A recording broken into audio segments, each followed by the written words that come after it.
Place à notre invité, c'est un amoureux de la principauté et des têtes couronnées en règle générale. Il est à Monaco actuellement. Stéphane Bern, bonsoir. Bonsoir. Vous êtes du côté du palais, vous sortez à l'instant d'une réunion préparatoire pour un prochain secret d'histoire sur le prince Albert Ier, c'est bien ça?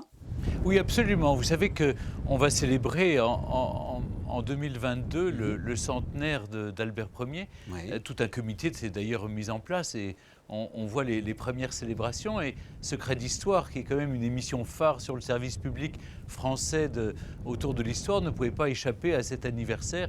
Et donc, effectivement, nous préparons une émission de Secret d'Histoire autour du prince Albert Ier, le prince navigateur, océanographe, et puis son épouse, Alice de Monaco. Donc oui, ça va être une émission très riche, très variée. Un prince qui a rayonné au-delà de la principauté, puisque Absolument. évidemment il a pris position, comme vous le savez, pour Dreyfus dans la célèbre affaire. Il a donné, octroyé à la principauté une nouvelle constitution. Oui. Et il avait vraiment un rayonnement extraordinaire par-delà les frontières de la principauté. Je crois que ça va être une émission passionnante. En tout cas, moi, je suis très heureux d'être à Monaco pour préparer cette émission. Et vous avez déjà en tête le scénario de ce secret d'histoire, ce que l'on va pouvoir y découvrir? Écoutez, si l'émission s'appelle Secret d'Histoire, c'est qu'on C'est que garde c'est un encore secret. quelques secrets.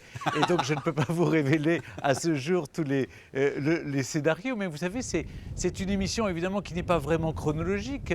Le tout, c'est de cerner au plus près, à travers des historiens très compétents. D'ailleurs, on a toute une liste d'intervenants. Et j'espère que le prince souverain participera, évidemment, à l'émission. Mais on va essayer de cerner le personnage. Qui était-il vraiment? Vous savez, l'émission Secret d'Histoire permet d'aller au-delà de l'image que l'on a de tel ou tel personnage, essayer d'entrer dans la psychologie, de comprendre et de révéler vraiment qui sont les caractères de celles et ceux qui ont écrit les pages de notre histoire contemporaine ou même plus ancienne. En l'occurrence, le prince Albert Ier est un prince plus complexe qu'on ne le croit. Et je crois que c'est intéressant, évidemment, d'entrer dans les méandres de sa psychologie, de son intimité, essayer. Évidemment, le palais princier est un cadre magnifique et certains salons vont pouvoir s'ouvrir pour le tournage et on va pouvoir montrer aussi quelques lieux qui sont peut-être moins montrés habituellement à la télévision. Quand aura lieu le tournage et quand pourra-t-on le voir à la télé? On le sait déjà?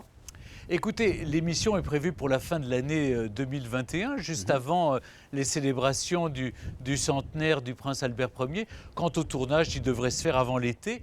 Alors, je vous lance un défi si vous le voulez bien. Vous êtes sur la télé de Monaco, vous vous adressez à des téléspectateurs pour beaucoup monégasques.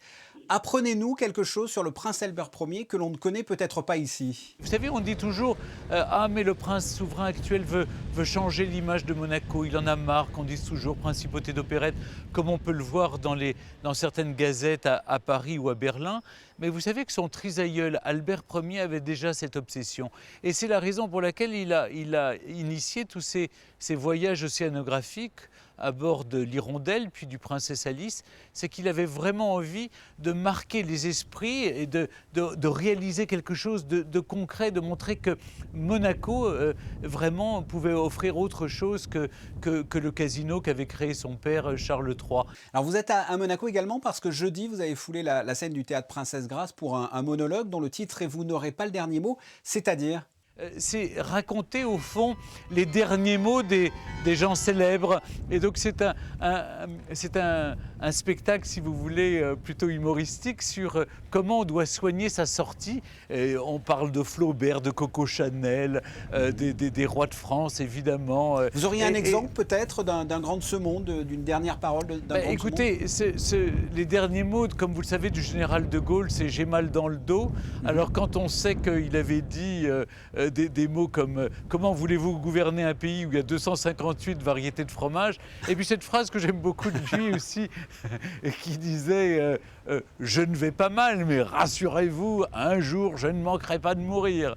Donc en fait, on rit avec la mort, on rit avec quelque chose qui nous concerne tous. Mais vous savez, je suis très reconnaissant à Monaco pour une chose aussi, c'est que j'ai pu jouer le spectacle sur la scène du théâtre Princesse Grace de Monaco, alors que comme vous le savez, la culture est à l'arrêt total dans le grand pays voisin qu'est la France. Quel serait votre dernier mot à votre avis? Qu'est-ce que vous auriez envie de dire pour la dernière fois?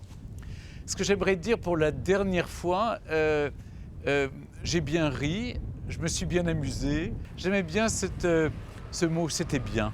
Je crois qu'on peut tous faire quelque chose de notre vie, on peut tous réenchanter le quotidien des autres, le sien propre aussi, et faire en sorte que chaque jour, même dans ces moments de pandémie, vous voyez, là, pour quelques instants, pour vous, j'ai ôté le masque, mais ce qui est important, c'est de se dire que les jours heureux reviendront, même quand on est dans un couvre-feu. Je crois que la culture nous permet justement de nous évader. On peut lire, on peut regarder la télévision aussi, vous Pourquoi regardez. Donc tout est possible, mais je crois que le bonheur, c'est nous qui le fabriquons. On se quitte là-dessus. Sachez que c'est toujours un plaisir d'être avec vous. Merci Stéphane Bern. Merci Fabien, merci à tous.